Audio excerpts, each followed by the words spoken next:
Seigneur soit avec vous. Bonne nouvelle de Jésus-Christ selon saint Luc.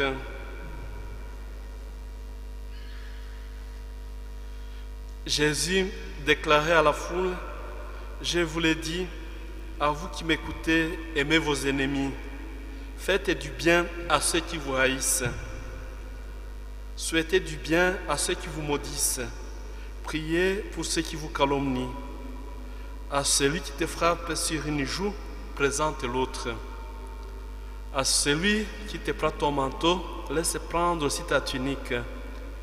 Donne à quiconque te demande et ne réclame pas à celui qui te vole. Ce que vous voulez que les autres fassent pour vous, faites-le aussi pour eux. Si vous aimez ceux qui vous aiment, quelle récompense pouvez-vous attendre? Même les pécheurs aiment ceux qui les aiment.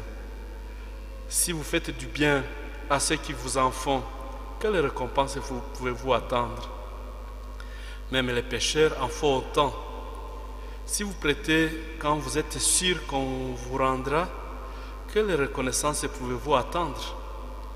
Même les pécheurs prêtent aux pécheurs pour qu'on leur rende l'équivalent. Au contraire, aimez vos ennemis. Faites du bien et prêtez sans rien espérer en retour. Alors votre récompense sera grande et vous serez le fils du Dieu très haut. Car il est bon, lui, pour les ingrats et les méchants. Soyez miséricordieux comme votre Père est miséricordieux. Ne jugez pas et vous ne serez pas jugés. Ne condamnez pas et vous ne serez pas condamnés. Pardonnez et vous serez pardonnés. Donnez et vous recevrez une mesure bien pleine, tassée, secouée, débordante, qui sera versée dans votre tablier. Car la mesure dont vous vous servez pour les autres servira aussi pour vous. Acclamons la parole de Dieu. Toi, Seigneur Jésus.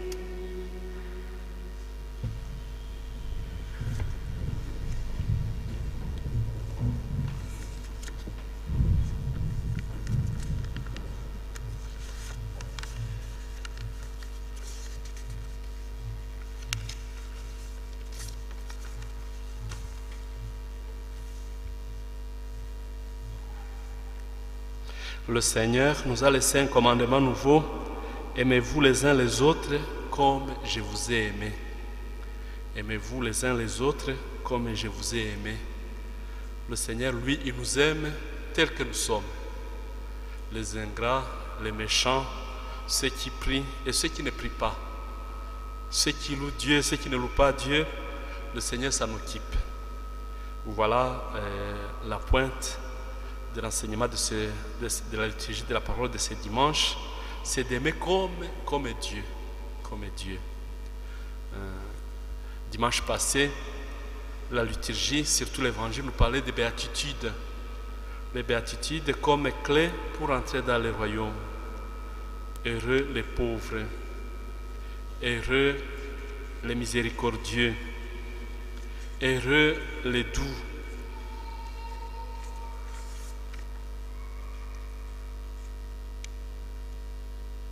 Les béatitudes selon saint Luc diffèrent bien sûr de saint Matthieu. Et Jésus disait: heureux vous les pauvres, le royaume de Dieu est à vous. Heureux vous qui avez faim maintenant, vous serez rassasiés. Heureux vous qui pleurez maintenant, vous rirez. Heureux êtes-vous quand les hommes vous haïssent et vous repoussent, quand ils insultent et rejettent votre nom comme méprisable à cause du Fils de l'homme. Ce jour-là, soyez heureux et sautez de joie, car votre récompense est grande dans le ciel. Et les 4 béatitudes suivent 4 malédictions. Mais malheureux, vous les riches. Malheureux, vous qui êtes repus maintenant. Malheureux, vous qui riez maintenant. Malheureux êtes-vous quand tous les hommes disent du bien de vous. C'est ainsi que leur père traitait les faux prophètes. C'était l'évangile de dimanche, le 6e dimanche du temps ordinaire, année C, dimanche passé. Donc les béatitudes, je vous disais que c'est parmi les enseignements du Christ quand il a commencé vraiment sa prédication. Et les béatitudes, c'est comme une clé pour entrer dans le royaume de Dieu, pour être appelé vraiment fils de Dieu. C'est lui qui renonce à ce vieil homme que nous avons écouté dans la deuxième lecture de Saint Paul apôtre aux Corinthiens, où il parlait du vieil Adam. Il y a un vieux Adam qui a failli à sa mission, qui est mortel, et il y a le nouveau Adam qui est le Christ qui a vaincu la mort, qui a vaincu la haine, qui a vaincu le péché. Et au début de l'Eucharistie, je vous disais que nous, on vient ce soir célébrer la victoire du Christ sur la mort et sur le mal. Les enfants, les bienheureux, les enfants du royaume, on doit vivre avec le Christ l'abondance des dons. Quand il parle de l'amour dans le royaume des dieux, de l'amour ne compte pas. L'amour ne compte pas. La mesure d'aimer, c'est d'aimer sans mesure. La mesure du don, c'est de tout donner. Pas un dixième, pas le superflu, non. Tout donner. La mesure du don qui va jusqu'au pardon. Le don qui va jusqu'au pardon.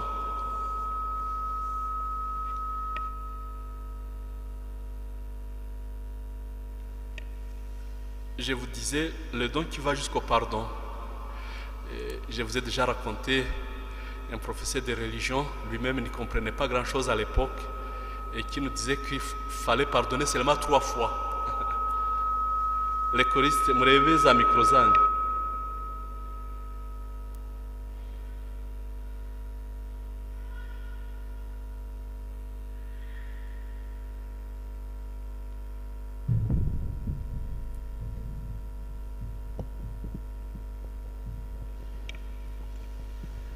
Je vous disais qu'on avait un professeur de religion qui lui-même ne comprenait pas grand-chose et il nous disait qu'il fallait seulement pardonner 3 fois. C'était pas chrétien. Et il disait que, donc par exemple au foot, si quelqu'un te piétine une fois, tu peux laisser passer comme chrétien. Deuxième fois, donc tu dois aussi veiller pour regarder s'il a une conscience qui regarde quand même qu'on n'est pas content de son geste. Et il nous disait, la 3e fois, il faut le lui rendre pour lui dire que tu es là, que tu n'es pas bête. Donc, c'était l'adage français qui dit que première fois ça passe, deuxième fois lasse et 3e fois casse. Alors, c'est pas chrétien. Le pardon, Jésus nous dit de pardonner 70 fois 7 fois, c'est-à-dire tout le temps. On pardonne tout le temps. Quand il faut pardonner, on ne calcule pas, c'est 70 fois 7 fois, c'est-à-dire chaque instant, chaque minute, on doit pardonner. La deuxième lecture nous rappelle que notre vocation chrétienne nous place dans une situation on n'est plus dans le vieux temps, on n'est plus du côté du vieux Adam. Donc nous sommes différents dans le Christ. Dans le Christ, on voudrait détruire le vieil homme, on voudrait vivre notre vocation chrétienne qui fait de nous des enfants créés à l'image et à la ressemblance avec Dieu. Créés à l'image, tous nous sommes créatures de Dieu, nous ressemblons à Dieu. Mais nous avons l'image de Dieu, mais la ressemblance, c'est dynamique, ça change. Nous devons avoir les qualités de Dieu. Dieu est amour, nous aussi, on doit aimer comme Dieu. Dieu est juste, nous aussi, on doit vivre la justice comme Dieu. Dieu est pardon, nous aussi, on doit pardonner. Dieu est généreux envers les ingrats et les méchants. Nous aussi, on doit vivre notre vocation plénière, notre vocation des enfants de Dieu. Donc, on dit que les qualificatifs de Dieu, les adjectifs de Dieu. Donc Dieu est bon, Dieu est miséricordieux. Donc il y a 99 noms pour dire que le centième finalement c'est Dieu. On ne peut pas définir Dieu, on ne peut pas parler de Dieu d'une manière exhaustive et définitive. L'amour des ennemis, aimer les ennemis. Aimer les ennemis, ce n'est pas facile. C'est pas facile. Un ennemi, c'est quelqu'un qui te veut du mal, ou qui a déjà essayé même de te faire du mal, hein, te faire disparaître, hein, te nuire. Hein. C'est pas vraiment facile. Mais avec le Christ, tout est possible. Le Christ qui a vaincu la mort, le Christ qui a vaincu le péché, avec lui, tout est possible. Alors, au début de l'Eucharistie, je vous disais qu'il faut identifier. Il faut identifier nos ennemis. Je vous disais au moins trois. Pas en avoir beaucoup. Peu aussi, c'est moins de 3, ça m'étonnerait. Mais au moins 3. Identifier un ennemi. Nous avons des ennemis, des fois, même dans notre famille. Puisqu'il existe des frères ennemis. L'histoire de Caïn et Abel, vous le connaissez très bien. Des frères ennemis. Ça arrive. Ça arrive. Le péché est encore dans le monde et c'est possible. Et nous pouvons avoir des ennemis parmi nos collaborateurs. Le cas de David. Le cas de David et Saül, la première lecture. Donc David fouillait, Saül n'avait rien fait de mal. Au contraire, il avait délivré Israël du Philistin Goliath qui était vraiment une menace. Mais comme au retour de la bataille, les femmes avaient chanté la gloire de Saül, bien sûr. Ils disaient, Saül a tué 1000, mais David a tué ses milliers. Alors là, il a fait ombrage au tout-puissant Saül et ça fait problème et il est pourchassé à cause de ça. David, donc, il s'est caché, il fouillait puisque les forces étaient inégales, mais on raconte que Saül est allé se soulager dans une grotte et il a trouvé la petite armée de David qui s'est caché là-bas. Donc le roi Saül est allé où il ne pouvait pas aller avec ses militaires, avec sa garde, et voilà qu'il trouve David et sa petite armée cachée. Saül, qui ne se doutait de rien, il a fait ce qu'il avait à faire, il s'est soulagé, et après, comme il avait guerroyé toute la journée, David il commence maintenant à ronfler. Et Abishai qui dit, voilà une bonne occasion pour en finir avec cet homme qui te fait du mal injustement, qui veut te nuire, qui veut te tuer. Et c'est là où donc, David dit, non, pas question. Donc lui, il me poursuit, c'est vrai, il me veut du mal, c'est vrai, mais il est loin du Seigneur, il est le Messie. Il a reçu l'onction comme roi d'Israël. Et là, ça nous fatigue, nous, de distinguer l'homme de son péché. L'homme pécheur et le péché en soi. Donc, si nous voyons quelqu'un qui est alcoolique, donc on arrive même à le définir comme alcoolique, il est alcoolique. Et pourtant, il y a l'homme et puis il y a le péché qu'il faut dissocier. Les voleurs, nous les définissons comme voleurs, mais lui, tout d'abord, il est l'homme créé à l'image de Dieu, même à la ressemblance, mais qui, dans une déchéance, il est déchu, puisqu'il est devenu, il est tombé dans ce vice, dans ce défaut d'être appelé voleur, buveur, débauché, et la liste peut continuer.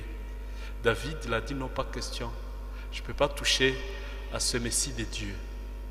Et vous voyez, jusqu'à aujourd'hui, nous chantons cette grandeur du roi David qui a fait un geste magnanime et finalement la victoire n'a pas tardé et n'a pas tardé à montrer que c'est David qui était plus grand que Saül.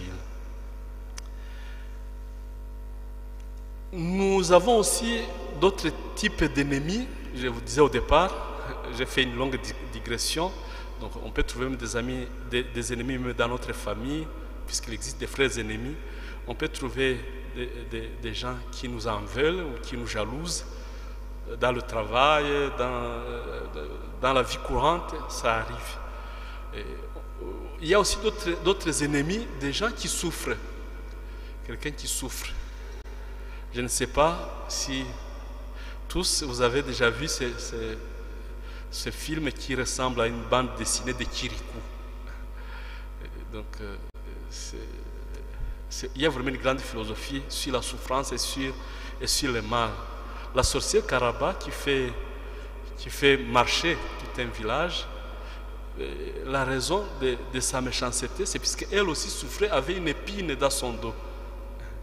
Comme elle souffrait nuit et jour, et qu'elle avait une force aussi surnaturelle, une sorcière, et alors le village, elle volait tous les bijoux du village, les récoltes, et c'est Kirikou comme sauveur, comme un messie qui viendra sauver tout d'abord la sorcière de l'épine qui la rendait méchante et mauvaise. Et du coup, sa force maléfique se change à une force positive, hein, et l'amour, la gratification, elle embrasse Kirikou, et Kirikou devient grand, puisqu'il était des petits détails. Et finalement, c'est le village débarrassé de la sorcière Karaba ne va pas reconnaître et Kirikou et Karaba. Donc les deux étaient devenus méconnaissables, mais ils étaient hors du danger. Voilà, donc les gens qui souffrent, les gens qui sont blessés et qui font souffrir les autres. Ils sont nombreux aussi dans notre entourage. Ils sont nombreux dans notre entourage, des gens qui souffrent et qui font souffrir les autres. Donc la liste on peut allonger la liste de l'identification, pourquoi on peut en arriver là, dans la méchanceté et dans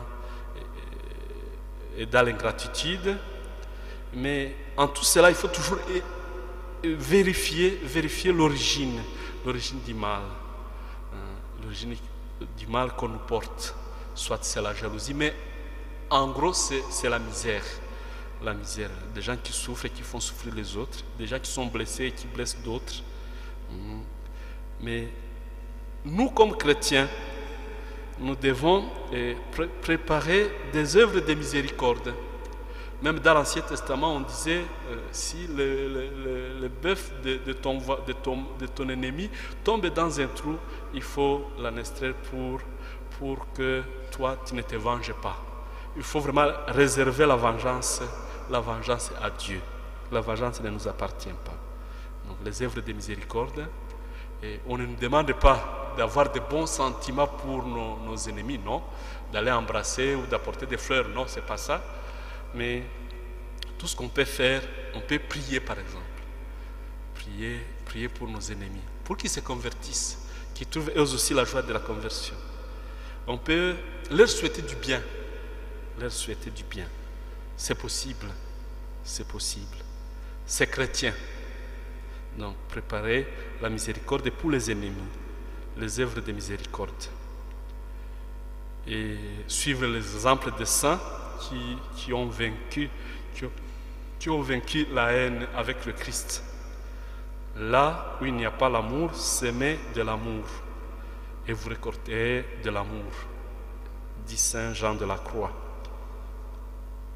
Peut-être que ça contredit ton expérience, mon expérience, mais là où il n'y a pas de l'amour, semez de l'amour et vous ne récolterez pas nécessairement de l'amour tout de suite, mais au moins Dieu vous récompensera par son amour. Dieu qui voit nos cœurs, qui connaît tout ce que nous faisons, lui, il nous récompensera. Je vais finir cette homélie avec la prière de Saint François d'Assise. qui a vraiment beaucoup travaillé dans ce domaine d'aimer les ennemis. Il a beaucoup fait. C'est un exemple vivant de l'évangile. Sa prière que vous connaissez, où Saint François dit: Seigneur, fais de moi un instrument de ta paix. Là où règne la haine, que je mette l'amour. Là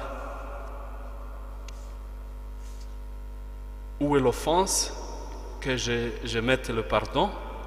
Là où est la discorde, que je mette l'amour, l'union. Là où il y a l'erreur, que je mette la vérité. Là où il y a le doute, que je mette la foi. Là où il y a le désespoir, que je mette l'espérance. Là où règne les ténèbres, que je mette la lumière. Là où est la tristesse, que j'apporte la joie. Ô Seigneur, que je ne cherche pas tant à être aimé, c'est en pardonnant qu'on est pardonné, c'est en mourant qu'on ressuscite à la vie éternelle. Amen.